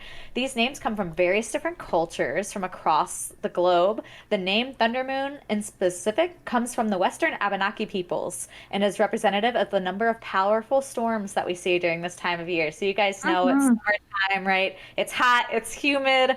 I love a good storm. There's just nothing better than like a nice warm rain. Oh, I love it. Agreed. So some other names that you might have heard for this moon are the buck moon is the other one that's very common. That is Algonquin in origin. The berry moon, the meadow moon, the honey moon, the salmon moon, all kinds of different moons depending on which cultures called it around the globe. So, when it comes to magical workings during this time of year, with this moon being the center of summer leading up to Lughnasadh or Lammas, the air is just like ripe with opportunity. So gardens are filled to the brim with produce. Animals are getting nice and plump on their summer pastures. Right? People are starting to prepare for this harvest, for the upcoming harvest festivals that we see. Water energy is also very strong during this full moon cycle, so anything connecting to or involving the element of water is especially potent. And it's also a great time to incorporate storms or other weather magics into your practice. So this is a great time for meditation or reflection, preparation for the coming times ahead, divination, especially water scrying, dream work, water magic, cleansing and purification. I mean, there's nothing better than just running out in a summer storm and just like dancing in the rain, right? Harvest blessings, and then also protection, especially towards protecting the bounties that you are about to be receiving. Four of Pentacles. So, correspondences for this moon, and now these are the things that are, once again, they're associated with this particular time of the year due to seasonal changes, folklore for this time, etc. So, the colors associated with this moon are green, silver, blue, and gray. Our crystals are moonstone, white agate, opals, and pearls. Our deities are Juno, Venus, Caradwen, Athena, Nephthys, and Lu. And then our herbs are mugwort, hyssop, and lemon balm. Trees are ash and oak. And element, of course, is water. Lemon balm is so good. And so you'll notice some of these herbs and things, they are the ones that are, like dill would be another great one for this time of year. Chamomile. They're the herbs that are already blooming, right? They're the ones that are part of like the early summer harvest. So it's what's green and producing right now during this time. So then we have our tarot spread, which Shady put up on screen for us. So this is kind of just to reflect on what is going on and how you can connect more to the energies during this time.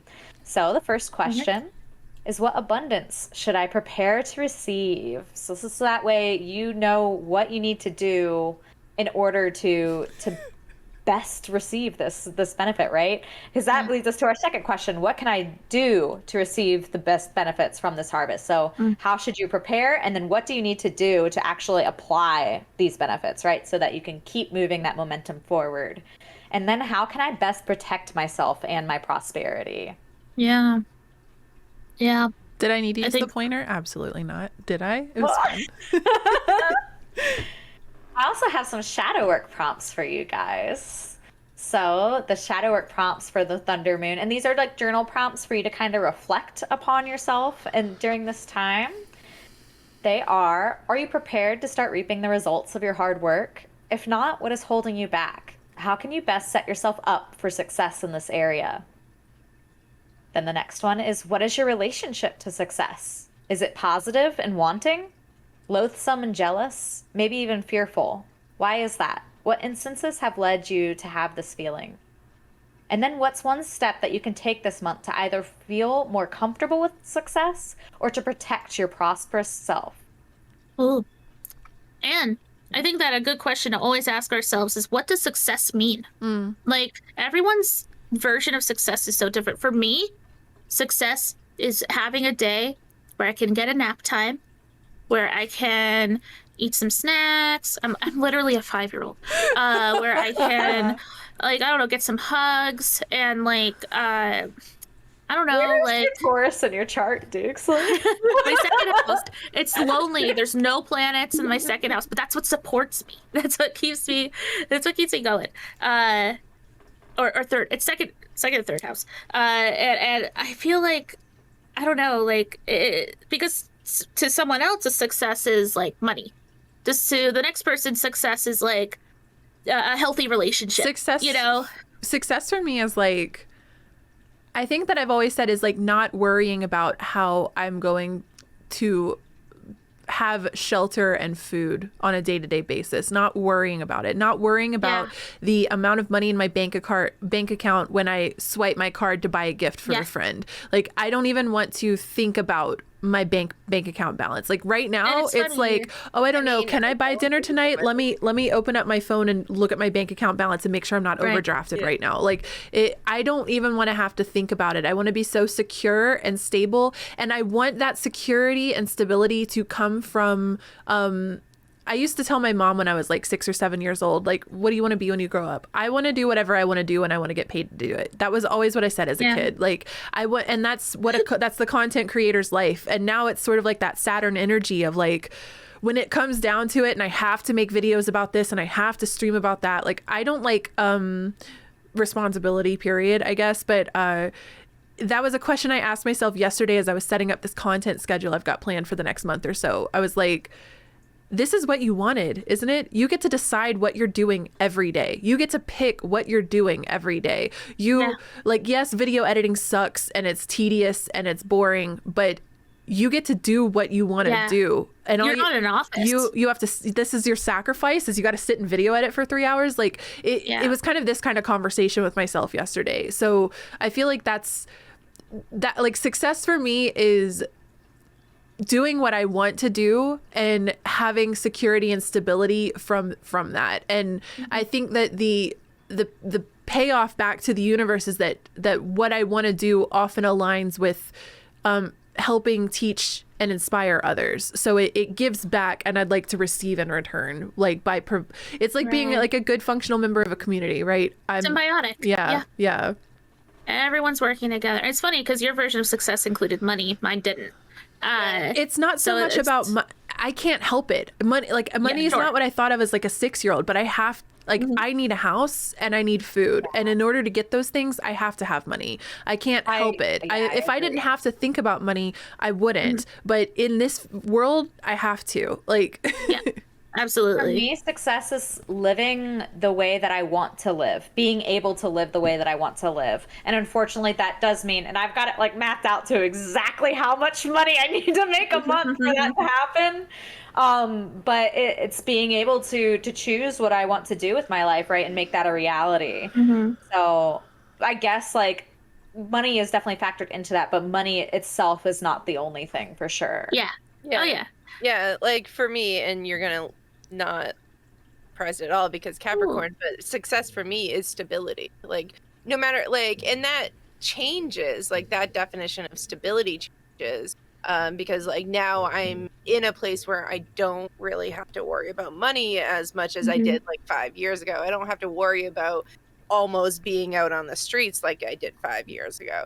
But like that stability and the happiness that is part of that stability is like success for me is I want to be happy, but like part of that is that I have a stable part of my life. That'll come after I get nap time every day. That'll come after. I think what's important, like, to take out of yours is like nap time and snacks and hugs is like comfort. Like your success to you looks like you have comfort in your life. You're comforted in life. Yeah, because when I'm comforted in my life, then I can do all the uncomfortable stuff that follows, because at least I know I can sort of crawl back. Once I do the uncomfortable stuff, then I can enjoy the comfort. I think something else that I like, success is not just like having a house and food. Like I think that it's important for me to include the word achievement. Like I want to achieve what I set out to. So I think an important part about success to me is also having goals and achieving those goals. Dreams is definitely like, that's like, because I don't just want to be like, because I feel like a lot of what we've been talking about is like the feeling of like safety almost, right? Like comfort, safety, having the food. Very basic human necessities. Yeah. I don't require much. We're doing the shadow work prompts right here. I know, we're literally just like flushing through it. But yeah, having the dreams and like, well, I don't want to just have that in like an apartment for me. Like, I want to have that on my farm. I want like my own little farm up in a mountain, and I'm like protected. I'm far away from the zombie apocalypse when it hits. Yeah. Priorities. Like, I don't know. For me, like a big part of my definition of stability is like my relationships with people, like my happiness that I bring in from them and give to them. And so like it always comes back to like when I think of the Pentacles suit in tarot, when I think of the material world, that is like those relationships, and that stability from those relationships is a big part of how I interpret that. Like even like people look at Pentacles and like their first thought is money. My first thought is stability of relationships. Yeah. And just like abundance in general too. Yeah, that's how I feel. Abundance, prosperity, and success are all like very, very interwoven for me. And actually, I would love to do just like an episode on just like prosperity workings and how it's more than just money at some point. Yeah, how to feel rich within. Yeah. Yeah, exactly. Okay, Fuchsia, what do you got for us today? Okay, so today we're talking about alpacas.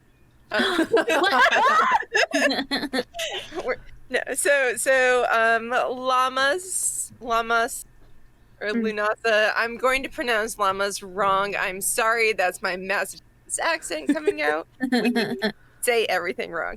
But it's also known as Lughnasadh, is happening August 1st. Although traditionally, like some people celebrate it anywhere between July 31st and August 6th. But most commonly on the 1st. It's the first of the 3 harvest festivals that come around in the fall. It's known as the grain harvest, and it's when like the first of the summer vegetables are ripe. It's obviously when the grain starts coming in. It's it's when gardens start being overwhelmed with zucchini and tomatoes and Yummy. all that. The key themes are competition, like healthy competition, which we'll get into in a moment. That'd be like festivals where it's like everyone bring your best zucchini. Yeah.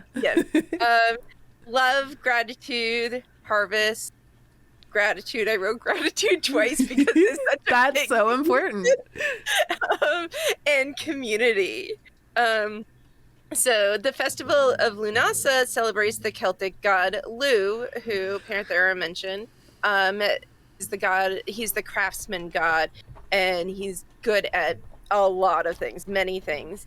And so a lot of the celebrations are competitions that show off athletic and like tossing boulders and spears. And the modern day like component of that is recreational athletics like horseshoes and beanbag toss. What's that one where you throw the beanbag and the beanbag toss? Cornhole. Yeah. Cornhole? You've never heard of it?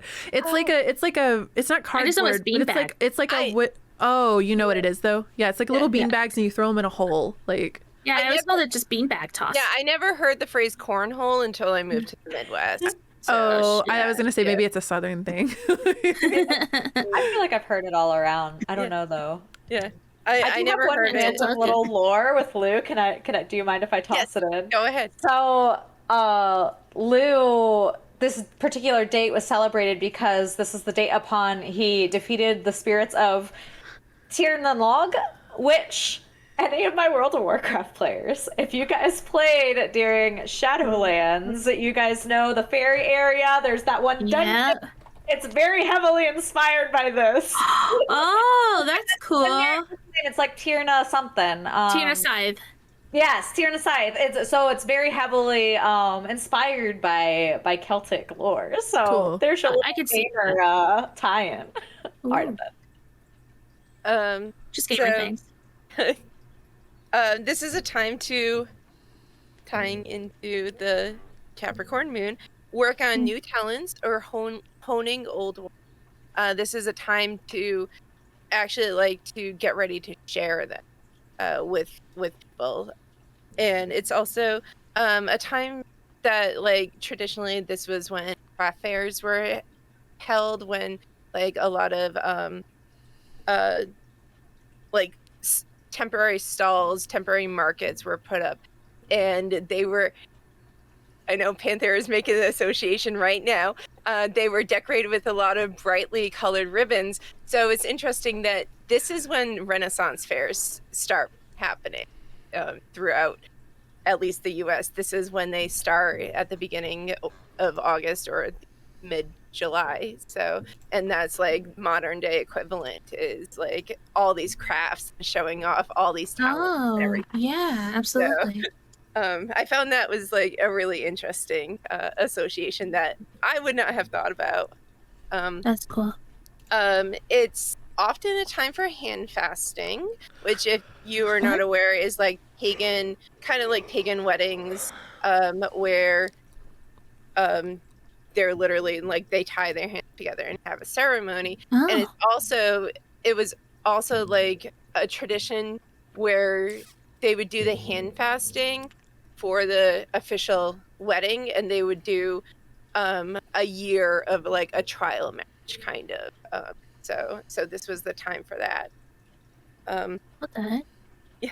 It's a time to reflect on our personal abundance, have gratitude for our blessings, and remember sacrifices, which is the cutting of the grain represented. Right. It's about the spirit of the grain. The last grain harvested of the year is burned in effigy for prosperity for all, which I will actually mention. These notes are a little out of order. I'll mention that in a second. And the bounty and the energy of the sun is beginning to wane, and this is a time of shift.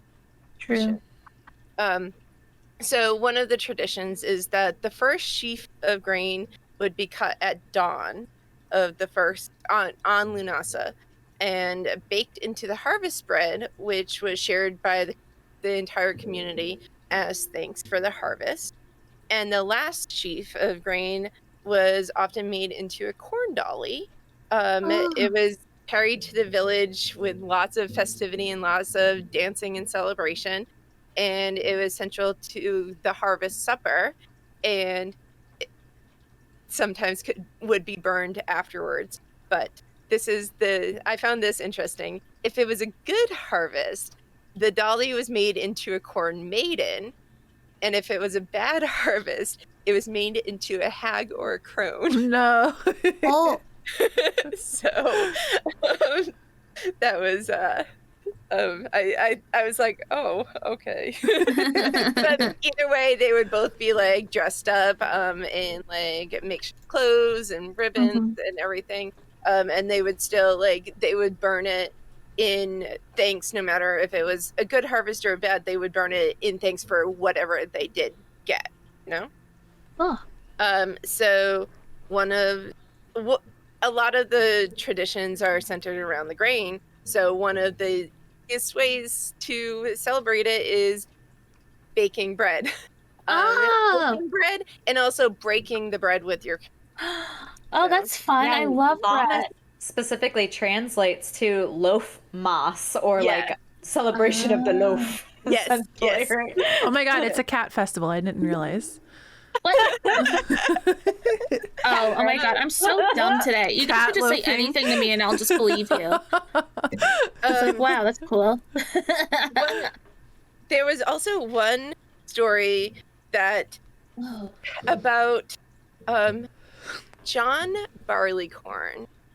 And I'm going to read this from a book because it is way more gruesome than you thought it would be. Wait, let's go. Okay. John Barleycorn was killed by 3 kings, plowed him into a field, but he rose again the following spring. He grew tall and strong throughout the summer, then started to wither and fade with the coming of autumn. His enemies felled him once again, tying him to a cart. Then they threw him into a pit, threshed him, ground his bones, and drank his blood. Okay. This is the story of the grain from planting to harvest, from flour to ale. Whoa. I don't like it. He's just like me. He's just like me for real. For real. The first thing I thought of was Harold from Scary Stories to Tell in the Dark. Yeah, right? Oh my god, yeah. Oh, that's funny. Yeah. So also like one of the ways, like one of the foods to celebrate it, so this is the Sabbath's Almanac from a couple of years ago, and I was really excited because in this is a recipe that I ate all the time growing up and I thought my mom made up, but turns out it's a pagan recipe because of course my family being what it is, but it's called blueberry buckle and it's so good, and I think you should all look it up because Blueberry buckle. It's basically, imagine apple like coffee cake, but with blueberries. It is delicious. I'm looking. not the biggest really fan cool. of blueberries, so I'll have a bite. A bite. Where I You can make grew, a strawberry buckle. yeah, It this does is look when- really good though. I just Googled it. It kind of looks like a coffee cake, but with blueberries in it. This is when the blueberries, a lot of the berries start coming season, and where I grew up, we had wild blueberries all over. So this is when we would go picking all. Yummy alert. I had my first berry harvest of the year. So every summer, I have a lot of like local parks near me, and about this time, I start bringing my little Tupperware with me when we go and walk the dog down the parks. And I got a couple wild raspberries. Very few raspberries. We get a lot of blackberries, and then we have what's called wineberries. They look like a raspberry, but they're very tiny. So right now it's like almost blackberry season. I don't know if like somebody like dropped a raspberry, but there's a raspberry bush that I found, so I got those. And then the wineberries will be like towards the end of July, early August. But I am so excited for berry season. Free snacks, let's go. So there's one more thing that I wanted to mention before we kind of wrap up. And what do we have on 7/7? The Sirius portal. And then we've got 8/8 coming up too, which is Lionsgate portal. So the Leo energy. And we could probably dive into these. I guess we could probably do the Lionsgate one. Well, it'll be after. So maybe I'll talk about that in the 28th episode. Even if we're focused on something else, I might do a little bit of like a feature. Section. That would be cool. Actually, I have so much stuff on Lionsgate. That's one of my favorite like portals of the year. Maybe we could talk about Two that. infinity signs. Like that. Maybe that could be our 28th one, because that'll be about 10 days before it happens. 10 to 12, somewhere around there. Whatever. 12 days, 2 weeks ish. But the 7/7 portal just happened, and we're moving into the 8/8 portal. So like I know a lot of these like summer numerological portals and stuff are very it's just super powerful energy. I think that the Sirius portal, the dog star, is 7/7, and and I'm not an astrophysicist or whatever, but from what I understand, it's when our galaxies line up with Sirius. It's when our sun is aligned with Sirius, which is the galactic center, right?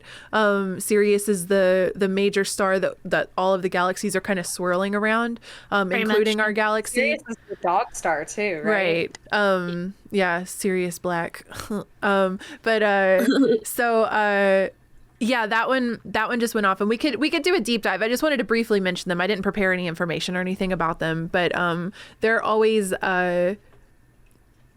spiritually very active for me, I guess. Like, and this is why I think my arm break is very interesting too, because it's right around like this time period. But and then 8/8 will be the Lionsgate portal, and this one is also super active. It's really good for manifestation a lot of times, like big manifestation energy. So if those piqued your interest, maybe peek into them yourself. And if we don't do the whole episode next time, I'll definitely at least like do a little feature on the Lionsgate portal in our episode 2 weeks from now. And yeah, I guess we might go ahead and wrap. Sorry. I just have one last I'm so note. sorry, Fuchsia. I didn't realize. That's my bad. No, I just have one last note to just carry forward to wrap all of this up. Okay. With Lammas coming up. What do you want to harvest? What do I want to harvest? So what do you want to put in the work with this full moon, and what do you want to harvest? I know what I want to harvest. So that's... Are you going to say it out loud, or is it a secret? No. Oh, okay. I'm just saying I do. I'm just saying I know what I want to harvest. I want to harvest a lot of chocolate. I don't have any chocolate in my house. I'm upset. Yeah. I would like to harvest success for real, though. I'd like to just like have my shit work out for once. I'm so sick of I'm just so sick of life. Oh no, the depression's kicking in. We got it in the podcast. Existentialism's My kicking in. existentialism is creeping back. Yeah, I don't actually have like a concrete answer for that, so that's something I wanted to put out there and think about for myself. Yeah. Good reflection moment. This full moon is great for reflection. It is great for introverted, meditation. kind of a little bit of an introverted moment. So Definitely. I guess that's gonna wrap us up here. This has been the Celestial Cafe podcast, and we are twice a month. So if you'd like to see us again, we're going to be here on the 28th of July. And if y'all have suggestions for us, let us know in chat, in the Discord server, or on the comments in YouTube. I'm going to drop the link to the Celestial Cafe Discord server in the chat if y'all would like to join us over there. We'd love to have y'all. It's still a cute little quaint spot, but we're going to carve it out. And then eventually we're going to bring back the meetups. We're just taking it slow, like we said at the start of the podcast. You can check out our website at celestialcafe.org. If you would like links to any of our social media, we're on Instagram and Twitter. We have our Discord server. We're also a video podcast available on YouTube for you to listen at your own leisure. And we are available on all the podcasting platforms, including Spotify and Apple Podcasts, which are linked on the website as well. And yeah, I have been one of your hosts. Hey, Shady Lady. What I've got coming up next? I'm mostly just going to try to roll out a content creation schedule that I'm going to try to see if I can hold over for a bit, but it's going to be a lot of Minecraft on my channel. I'm going to bring back Midnight Study Session, get back into my esoteric tarot deep dives. Of course, lots of Celestial Cafe podcasting. And I think I'm going to start throwing in some like React style content, IRL style content. I know that in the next couple of weeks, I'm going to do go through Reddit and read Am I the Asshole threads and kind of, so I'm going to do that daily. I'm going to have a Reddit. I cannot wait. Yeah, I Also- thought that, and like r/no sleep, and like the let's not meet again, and r/relationships. Like I just like reading I was other gonna say people's. relationships, I like reading yeah. other people's drama. So I want to set up you laugh, you lose. that's on my calendar as well. But I need help because I can't have seen the stuff beforehand. Right? Yeah, I want to curate an entire video for you. So yeah, got a little bit of variety content, but still gonna keep it witchy. And I can't give up on Minecraft. I'm gonna be making a YouTube video in the next 3 weeks. That's gonna be how I video game with one arm, or a broken arm is probably how I'll name it, just for everybody's understanding when they know what they're But I got a new mouse and I got a foot pedal that I'm gonna be using to play Minecraft on while I only have one usable arm. So yeah, that's what's going on. You can find me at Hey Shady Lady on any of the social media apps. Instagram is my main roost currently, and I suppose that's it. Whoever would like to go next. I'll go next. Hi, I'm Doogsley. Doogertons. What's going on with me? God, you should buy readings from me. That's really what it comes down to. My website is phasey.love. If you enjoyed my input on the stars, I do an equal amount of effort / magic in my tarot readings. It's, I think, my favorite way to channel. And I love what I do. It's my full-time job, just slinging cards all day long. And I'd love to give you some guidance if you're looking for it. Also, hey, I'm going to stream this week. Really? Yeah, so I don't have, you know, I don't have a date. You're just going to have to follow me and figure it out. Hit those notifications, turn that notification bell and go ding. Just get in there. So I'll be doing tarot. That's all I can say. And we're going to have a good time. Yay. So, cool beans. Thank you for having me once again. It's been a blast, as usual. And Panthera! Okay. Hi, I'm Panthera. I do things sometimes. Okay. I actually have, so I usually stream Tuesdays and Thursdays. Whatever day I'm not on Celestial Cafe is the day that I'm streaming tarot on my channel. So it'll be this Thursday at 7 p.m. EST. I'm usually pretty consistent with that. I also have several ongoing collabs, including us here, but you can find me every Wednesday evening on Envy Wild's channel playing D&D, where I play Riley Renwood, a badass blood hunter bitch, and it's so much fun. And then I am also often on King Narcalis's channel for more roleplay streams there as well, which is always a fun time. And you can also find me at the Great Lakes Medieval Fair every Saturday and Sunday for the whole season, where I'm selling stuff with my friend who makes cool, pretty stuff. Aww. So yeah, and she might be sponsoring me, which is kind of cool. So yeah, maybe I'll have an affiliate code for you guys here soon, where you can buy whatever you think. That would be sweet. But yeah, otherwise I make educational witchcraft style content. You can check me out on my blog, on YouTube. I hope to get some more YouTube videos out here soon.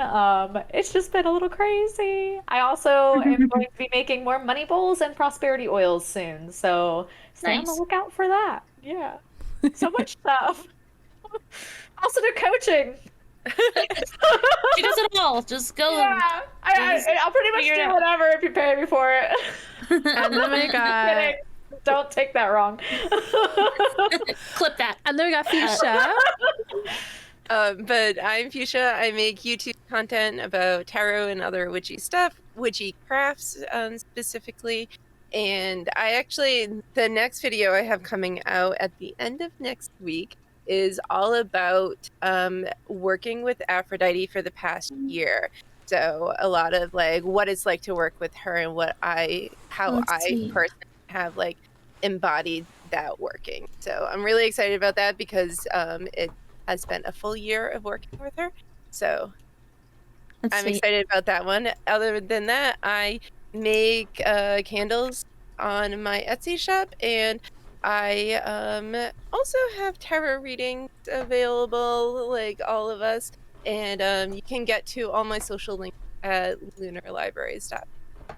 And I guess that's it. Thank you everyone so much for joining us today, for hanging out, for listening to us. I hope that we gave you some insight and a little bit of stability through this tumultuous, energetic time. And I guess that's all. I guess we will see you on the next episode, which will be at the 28th, Thursday at 7 p.m. Eastern time. You'll find out for sure if you follow us on social media or join our Discord, which is on celestialcafe.org. Okay. Bye, everybody. Bye. Happy full moon. Bye.